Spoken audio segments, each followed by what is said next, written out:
Bueno, entonces vamos a cambiar un poquito la dinámica. Entonces vamos a hablar de reparación del ADN y pues tal vez hay pues como dos dianas moleculares que son parte de los más importantes que tienen que ver con estos mecanismos para que tal vez le encuentre un poco más de sentido. Uno de estos es el, uno de estos es el mantenimiento con el aparil para pacientes con cáncer de ovario, em, en los cuales tenían mutación BRCA positivo y hubo una diferencia eh, bastante importante en la sobrevida libre de progresión con un medicamento que se llama olaparib. Entonces, Pablo, como vos estás empezando de R1, escoge a uno de tus compañeros que te explique cómo es que funciona el olaparib.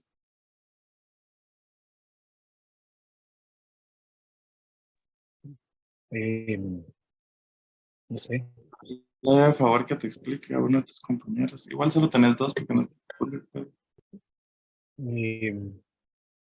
Pedro. ¿Cómo funciona el olaparib? Pues?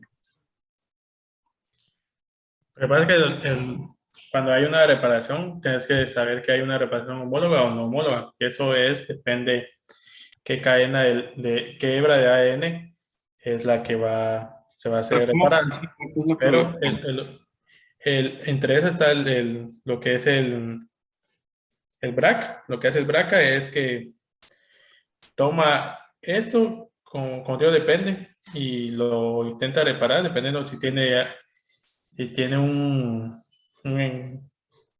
¿cómo es? Si tiene un ejemplo, por decirlo así. Pero al estar mutado, no importa eh, qué tanto vaya a reparar, porque va a reparar un ADN mutado. No sé.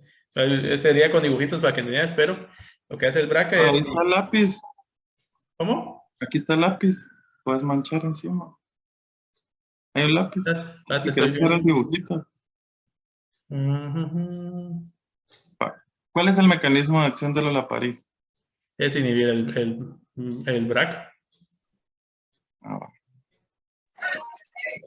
Entonces, y este es el otro ejemplo.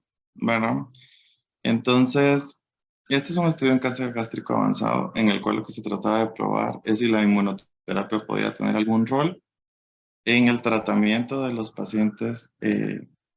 los pacientes que tenían eh, alguna expresión de SCPS, que sabes que es SCPS, Pablo. No. ¿Y a No quién le vas sé. a preguntar entonces para que te ayude? Que nos explique qué es el CPS. Valeria.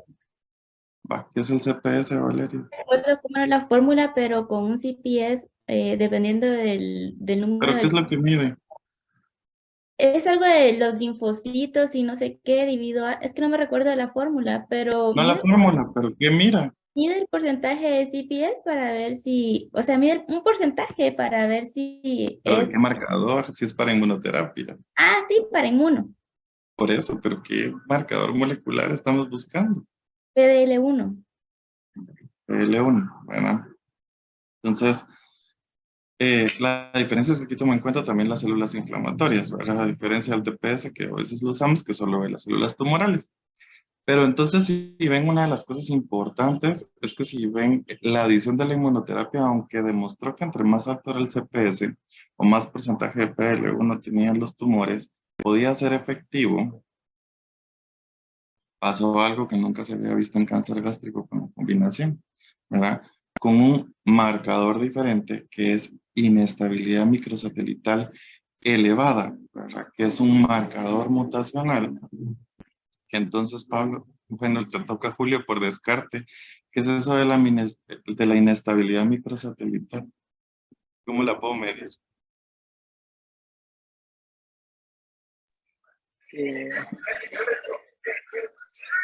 No me acuerdo. No.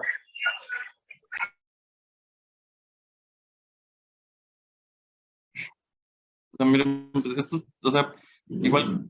igual que en el ciclo celular es lo mismo, ¿verdad? O sea, si no leen, va a pasar aquí horas hablando y no, o sea, no me van a entender, ¿verdad? Porque son temas un poco abstractos. Pero ¿dónde vemos, dónde se recuerdan, por ejemplo, han leído alguna vez en los tumores en los cuales habla sobre la inestabilidad microsatelital? En colon, En Colon. colon, ah, va. Y entonces en colon, ¿cómo sacamos la inestabilidad microsatelital?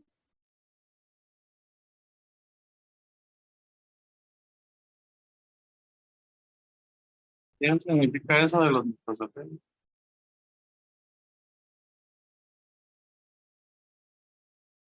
Porque es uno de los mecanismos de reparación del ADN. ¿En qué fue lo que quedamos entonces que se diferenciaba el ciclo celular la vez pasada en una célula tumoral de una célula que está sana? Que no está en esos puntos de control, entonces que logra vencer esos puntos de control y ya no hay apoptosis de la célula. Eso no es cierto, ¿verdad? Porque si eso fuera cierto, el tumor se moriría solito, ¿verdad? Mm. Otra opinión diferente.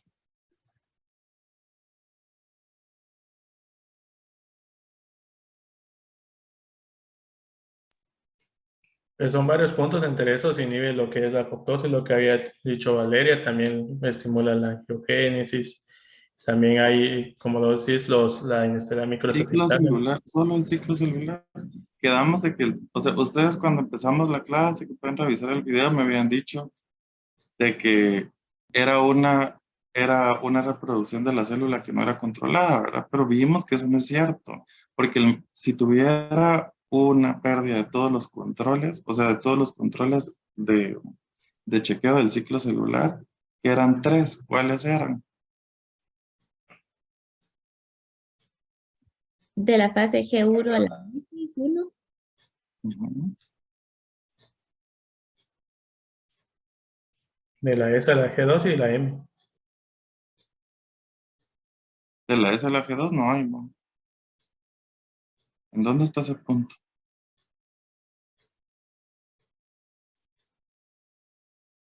Ah, no, es G2 a M y la M.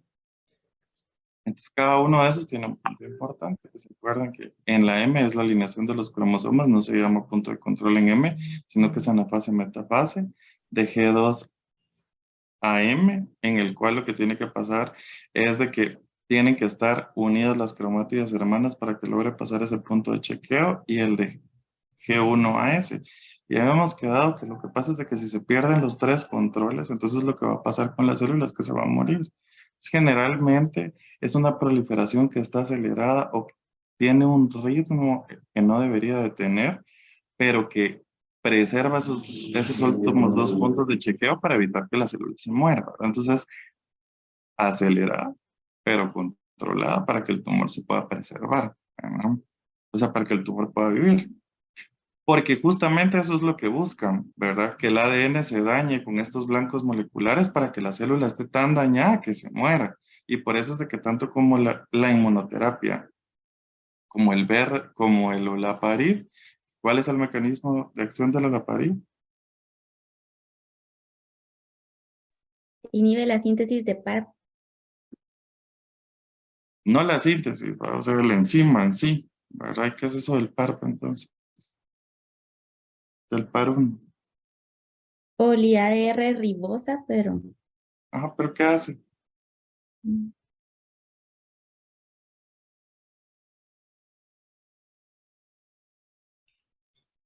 Prepara el ADN por medio de la homologación o no homólogo. No, no, no. Sí, no, no, no, no. O sea, bueno, ahorita vamos a ver. Pero entonces, y miren lo que pasa también en fases gástricas en primera línea, por ejemplo, con monodroga versus la quimioterapia convencional, en los pacientes que tienen una inestabilidad microsatelital alta versus la inmunistoquímica. O sea, aunque es un marcador sumamente raro en la población y que son bastante poquitos pacientes en comparación a todos, ven que les va mejor que incluso que los pacientes metastásicos con trastuzumab. Ahora miren a los 3 años, los pacientes siguen vivos. Y en la otra línea, por ejemplo, los pacientes que recibieron doble terapia con nivo-IPI van llegando a los 51 meses y ni siquiera han alcanzado la media, ¿verdad? Entonces, el ADN constantemente se va a estar dañando todo el tiempo y se da tanto durante el ciclo celular, ¿verdad? En la cual se puede sintetizar mal la cadena, ¿verdad? En algún momento también, por ejemplo, este daño va a ser detectado también por agentes externos o por varias vías que se puede alterar, pero generalmente lo que va a pasar es que cuando el ADN se daña, va a emitir señales y esas señales van a reclutar ciertos grupos de proteínas que finalmente van a tener una función. Y la función es tratar de corregir el genoma. Si el genoma es demasiado inestable, entonces se van a activar las vías de muerte celular y entonces la célula no va a poder vivir, ¿verdad? Entonces, generalmente, los puntos de chequeo en el ciclo celular lo que hacen es que permiten que el ciclo celular se detenga y tratar de recuperar la estabilidad genómica, pero si el ADN no se puede corregir, ¿verdad? Generalmente la célula se va a morir o se va a volver viejita y se va a quedar en un estado de senescencia, ¿verdad? Entonces, lo que va a pasar es de que si el daño es incontrolable, ¿verdad? Los pacientes que tienen inestabilidad microsatelital alta o que tienen un tumor board demasiado alto, ¿verdad? Generalmente esas son las dianas terapéuticas porque son los tumores que les va a ir mejor, ¿verdad? Porque su genoma está tan dañado que generalmente es más fácil que la célula se muera.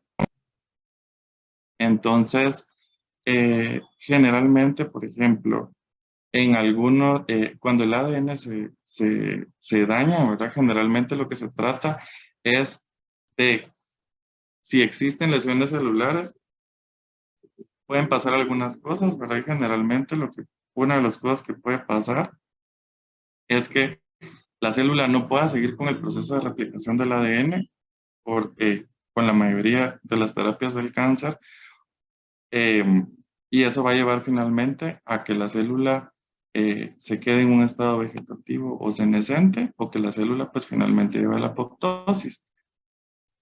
Pero en este primer ciclo hay ciertas mutaciones que, aunque son mutaciones que normalmente no deberían de existir, pueden activar o inactivar ciertos oncogenes o ciertos genes o pueden inactivar algunos genes supresores de tumores, que lo que van a hacer es de que van a acelerar esa producción y la adquisición de un fenotipo, y un fenotipo quiere decir que la célula cambia cómo se expresa, ¿verdad? Y pues ahí va a adquirir pues todos los hallmarks del cáncer que estaba contando Pedro, la angiogénesis, que la célula se puede volver móvil, que la célula puede invadir. Entonces, esas son nuevas funciones, pero aún así la célula sigue teniendo estabilidad genética. Entonces, hay distintos daños, ¿verdad? Y eso es importante porque existen daños o mecanismos de reparación en los que solo van a encontrar daño en una de las dos hebras del ADN, mientras que hay otros daños que generalmente son que son los más citolíticos para una célula, tanto sana como tumoral, en las cuales lo que pasa es que la hebra pues se rompe por completo, ¿verdad? Y entonces existen mecanismos de la célula para tratar que eso, de tratar de corregir ese daño. Entonces, cada vez que se da el metabolismo celular, pues por eso es de que son famosos los antioxidantes, porque ustedes se acuerdan que generalmente la respiración celular se da en qué órgano.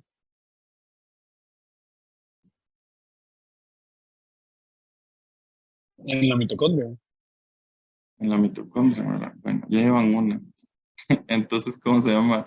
Generalmente se va a dar en la mitocondria. Entonces, eso puede generar sustancias reactivas derivadas del oxígeno, y al mismo tiempo también la radiación puede provocar, por influencia de los rayos UV, daño estructural sobre el ADN o algunos agentes que pueden alquilar la configuración de las bases nitrogenadas, ¿verdad? Lo importante es que generalmente hay una enzima específica para cada una de estas que constantemente está revisando todo el genoma, y que dependiendo del mecanismo, o sea, dependiendo del daño estructural y cómo esté afectado, eso pues va a desencadenar un montón de respuestas celulares que van a llevar a la reparación del daño, ¿verdad? Entonces, por ejemplo, se puede quitar solo la base. Si una base nitrogenada está alterada, se puede retirar la base y colocarla, dejar el espacio vacío para que la base que está dañada, o sea, no que esté incorrecta, se pueda componer. Se puede retirar todo el nucleótido, ¿verdad? Y al retirarse todo el nucleótido, lo que permite es que se pueda volver a sintetizar nuevamente el área que fue, que fue tomada, ¿verdad? O sea, el área que estaba dañada y volver a sintetizar un nuevo espacio, el espacio de la cadena restante con su hebra gemela o con su hebra hermana en el ADN. Y los mecanismos de bases mal apareadas en las cuales una base no concuerda con la base siguiente, que generalmente se da en errores al momento de la que la polimerasa va agregando el nucleótido que tiene que agregar, y que entonces esas bases mal apareadas también reciben el término de mismatch repair, que generalmente son los responsables de corregir esas bases mal apareadas, quitando el segmento y volviendo a sintetizar uno nuevo.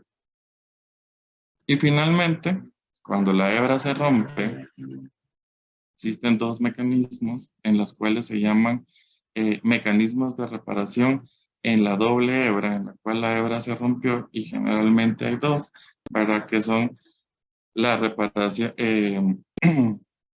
la reparación del daño de la doble hebra homóloga o la unión de los segmentos no homólogos, ¿verdad? En cualquiera de estos dos mecanismos se pueden utilizar, y entonces, por ejemplo, esa recombinación homóloga de la cual es responsable, ¿qué gen, Pedro? Ahora sí. De la recombinación homóloga. La reparación por recombinación homóloga. Muy bien, ya llevan dos. De la recombinación homóloga, ¿verdad? Entonces la recombinación homóloga es dependiente de BRCA2, ¿verdad? Entonces generalmente uno en un poquito de menor medida, pero entonces generalmente lo que va a permitir es que se pueda reparar este daño en la hebra, y para que esta recombinación homóloga se dé, ¿qué se necesita, Julio? ¿O qué condiciones tienen que haber en la célula para que se pueda utilizar la recombinación homóloga?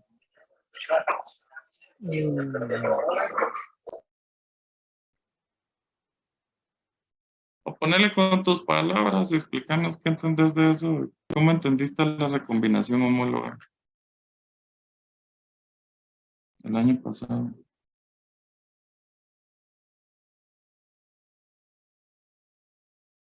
O alguien que se acuerde.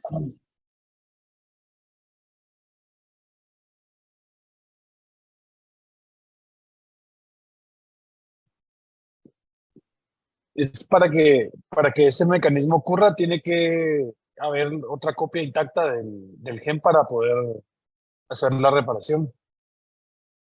Entonces, ¿en qué fases celulares el gen está pegado a otra copia En, exactamente igual?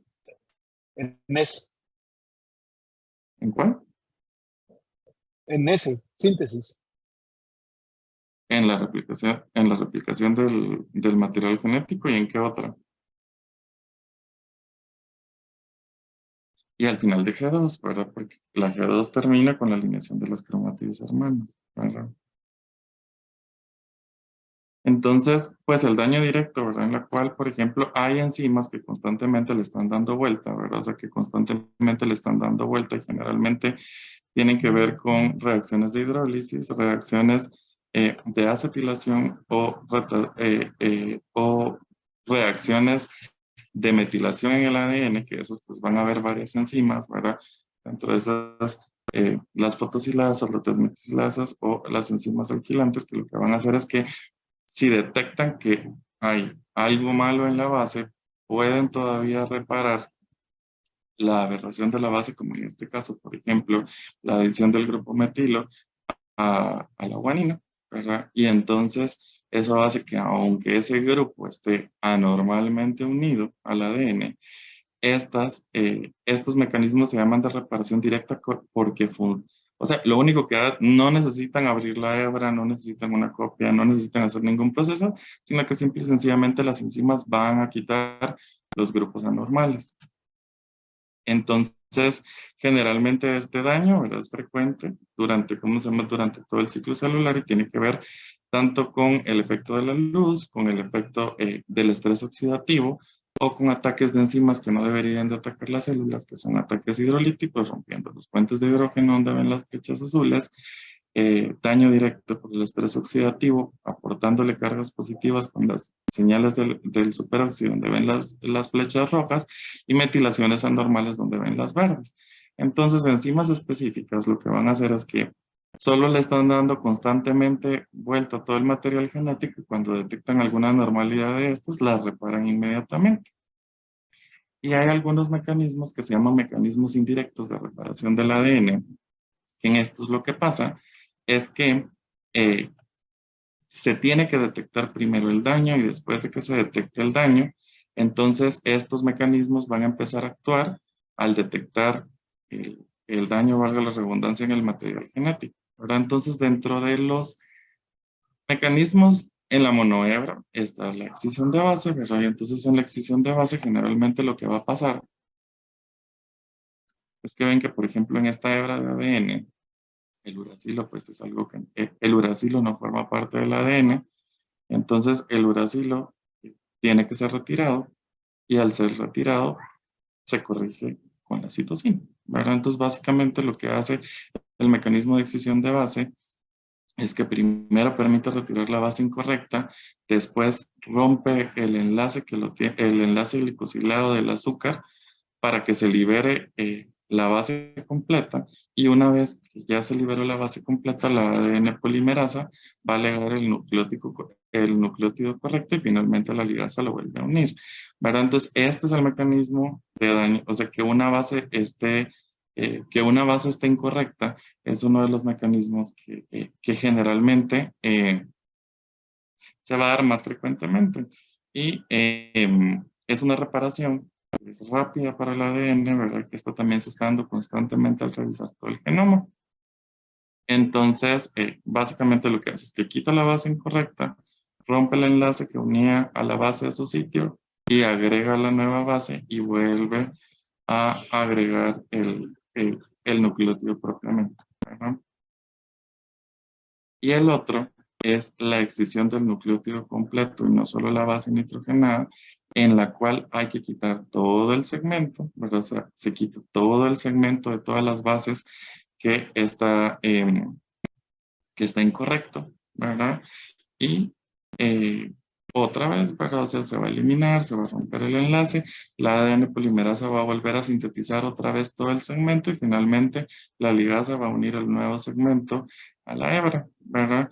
Entonces, generalmente esto puede pasar cuando tanto como las enzimas que actúan directamente sobre el ADN para reparar las anormalidades o los grupos agregados a las bases que no deberían de haber, el daño se vuelve más extenso por los radicales libres o dímeros, por ejemplo, como los dímeros de timidina, que generalmente son los más frecuentes que se forman durante este tipo de daño del ADN y entonces lo que se busca es que esto se componga para evitar que se produzca una mutación. Entonces,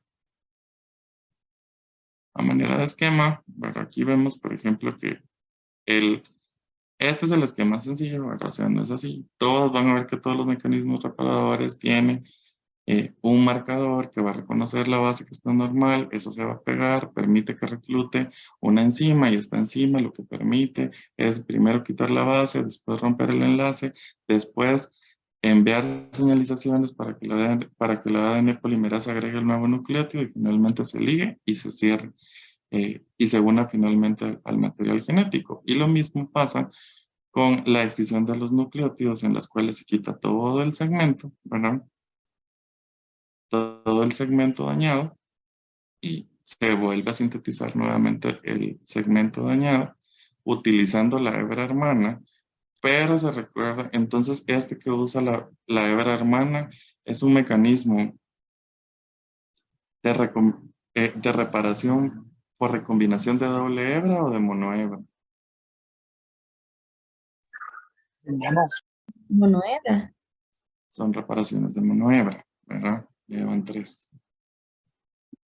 Entonces, y pues uno de los más famosos, ¿verdad? Por el complejo de proteínas del síndrome de Lynch, que generalmente lo que tiene que ver con el mismatch repair o una reparación por mal apareamiento, ¿verdad? Generalmente la MSH y MLH 2 y 6, perdón, son los responsables de identificarlo o de buscar esas distorsiones anormales en las cuales hay un emparejamiento de bases, el cual no es el correcto, ¿verdad? Porque si aquí, por ejemplo, dice timina guanina, ¿cuál debería de ser el correcto? Timina adenina. Muy bien. Finalmente, por ejemplo, el MLH1 y el PMS2 son los responsables de agregar nuevamente, o sea, de volver a funcionar como exonucleasa, repararlo otra vez por medio de la polimerasa y volver a sintetizar o volver a agregar las bases que estén incorrectas y finalmente ligar el segmento para que se dé el correcto paramiento de las bases, ¿verdad? Entonces, generalmente estos mecanismos, ¿verdad? Estos mecanismos lo que permiten es mantener la integridad de todos los daños de monohebra, ¿verdad? Y entonces por eso ven que el mal apareamiento, o sea, cuando dos bases nitrogenadas, cuando dos bases nitrogenadas están apareadas incorrectamente, se distorsiona la configuración normal de la hebra y entonces eso permite que eso se reconozca y que una vez que se reconoce, se elimina el segmento y se vuelve a sintetizar y se vuelve a unir, ¿verdad? Entonces, eh, todos los tumores que tienen una alta inestabilidad microsatelital generalmente son tumores altamente aberrantes y por lo tanto lo que necesitan es algún empujón, ¿verdad? De alguno de los blancos moleculares para ayudar a que la célula se muera, ¿verdad? Entonces, generalmente este es uno de los marcadores más específicos para la inmunoterapia, ¿vale? Y dentro de el daño a la doble hebra existen dos mecanismos, ¿verdad? Que es la reparación por extremos de extremos no homólogos y el otro que es la reparación por recombinación homóloga, ¿verdad? Entonces, si ven, cuando generalmente lo que se hace es que se pierde un segmento, ¿verdad? Se pierde un segmento y básicamente lo que hacen las enzimas es que van a buscar ese segmento que está alterado y lo van a cortar y van a unir los dos segmentos restantes.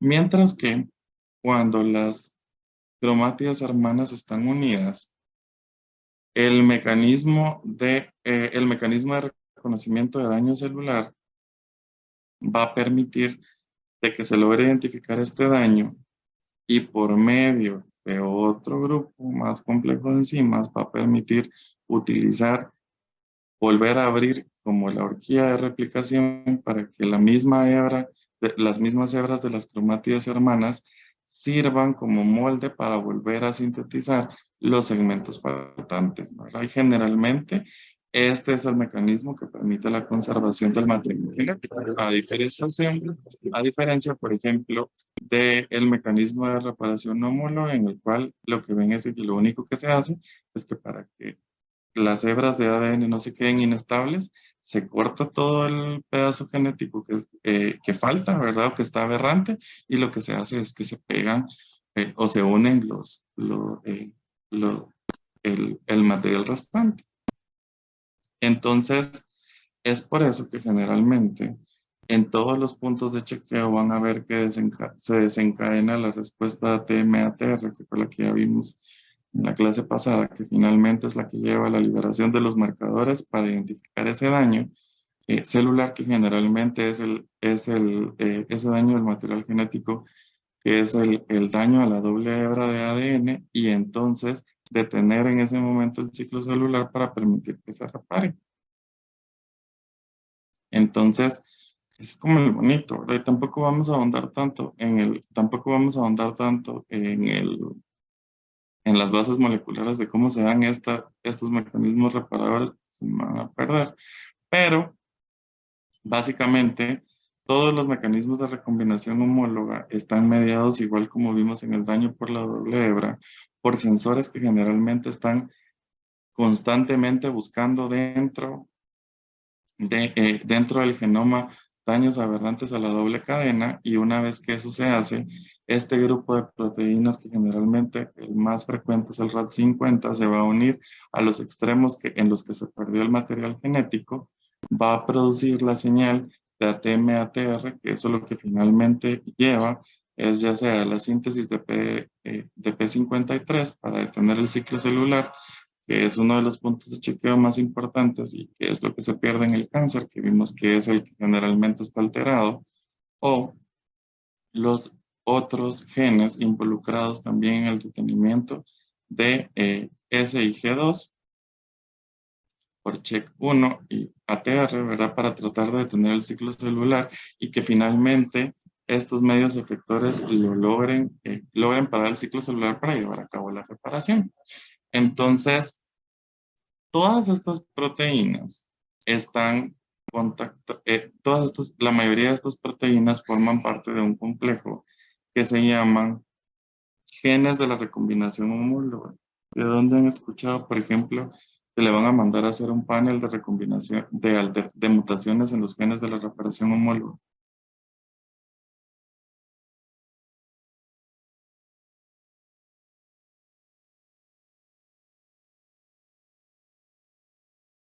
Que lo mandamos a hacer como HHR. No existe, dice Valeria. Ya presenté el caso de la pari la vez pasada.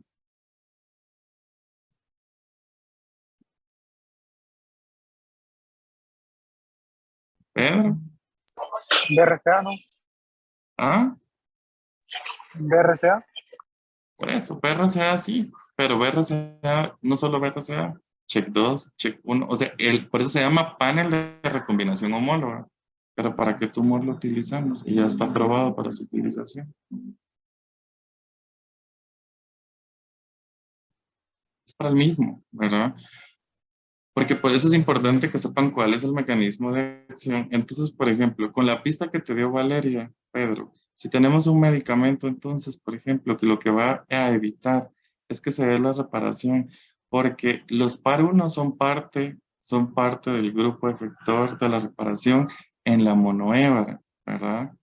Pero si lo que estás buscando es que les vas a dar medicamento a un paciente que va a evitar de que repare la monohebra, entonces, ¿por qué le hacemos un panel para ver si tiene mutado algún gen de recombinación homólogo?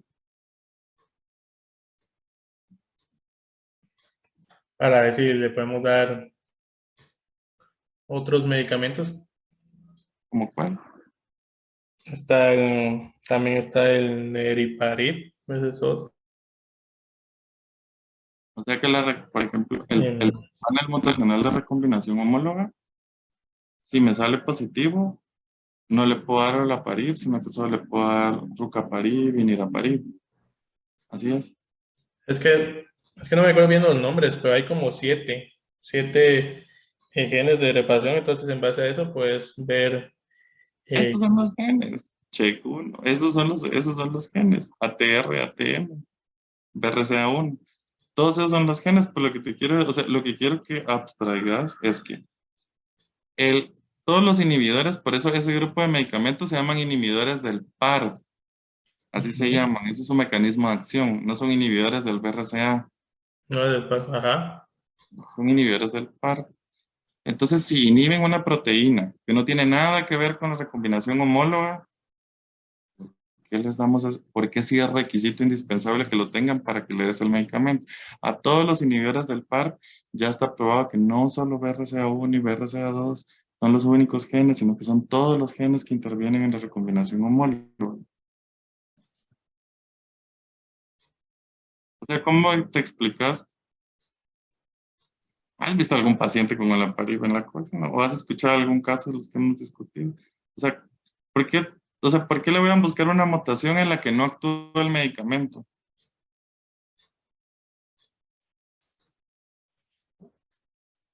Que no entiendo bien la pregunta. Mira, pues, ¿cuál es el mecanismo de acción del olaparib? No, mis universos, repítame la pregunta. ¿Cuál es el mecanismo de acción del olaparib? Nos habías dicho que era un inhibidor del BRCA. Ya te dijo Valeria que no, que es un No. inhibidor del PARP. Ujú. ¿Y cuál es el requisito para que le des el inhibidor del PARP a un paciente? Ese tiene truco. Me podría salir con algo que sí es cierto. O sea, por ejemplo, si vos tenés un paciente con cáncer de ovario en primera línea, ¿a quién le vas a dar olaparib? Al que tiene el BRCA mutado. ¿Y por qué? Si ahí no actúa el medicamento. No porque al estar mutado el BRCA, se sabe que va a haber mucha reparación continua, entonces tienes que inhibir el paro. ¿Y cómo se llama ese principio? Ese es el mecanismo de acción del olaparib, en el cual buscas una célula que ya tiene un daño genético previo y le agregas otro para que ese daño genético se vuelva permanente o más acelerado.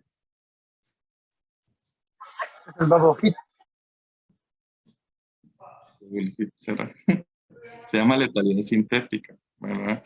Entonces lo que buscas es que cuando tenés a un paciente que no puede tener recombinación, porque por ejemplo, aquí, o tal vez de una manera más sencilla, uno es que tengan BRCA mutado y el otro requisito, ¿cuál es?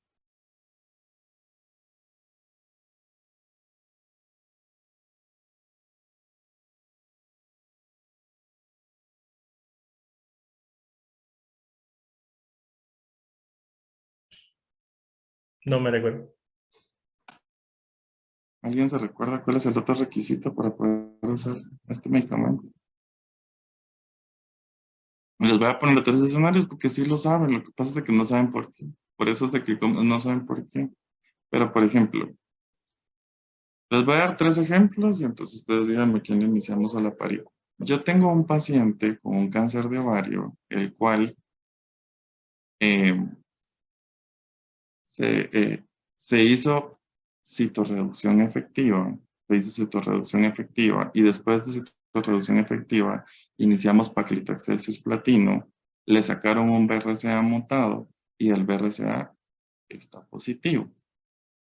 Tengo otro paciente, el cual igual tiene citorreducción efectiva, pero después del tercer ciclo de Paclicis, inicia el paciente con dolor abdominal, le vuelven a hacer, le hacen un estudio de imagen y encuentran de que ahora tiene 3 masas en el abdomen. Y el otro escenario es un paciente que le dieron paclitaxel cisplatino después de una citorreducción efectiva y este paciente a los 5 meses tiene lesiones pulmonares y también es BRCA mutado.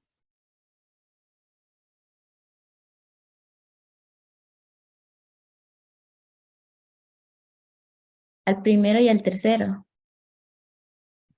Yo te decía que tenía truco, ¿verdad? O sea, tiene truco, pero generalmente sí y no.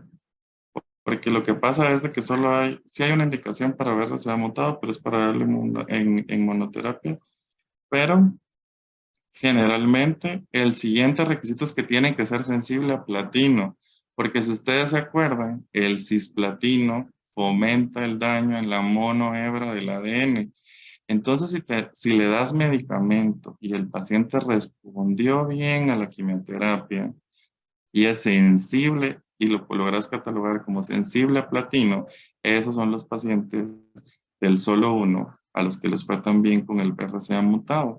Porque quiere decir de que si quedó un remanente de células tumorales y esas células tumorales fueron atacadas por la quimio y a esos les induciste daño en la monohebra, va a ser y bloqueas los medicamentos y bloqueas por un medicamento que se repare esa monohebra, entonces lo más probable es de que hagan daño en el otro lado, ¿verdad? Y como todos sus genes de la recombinación homóloga o solo el BRCA está afectado, entonces lo que provoca es que finalmente la célula se muera, ¿verdad? Un poquito más claro ahí. Sí.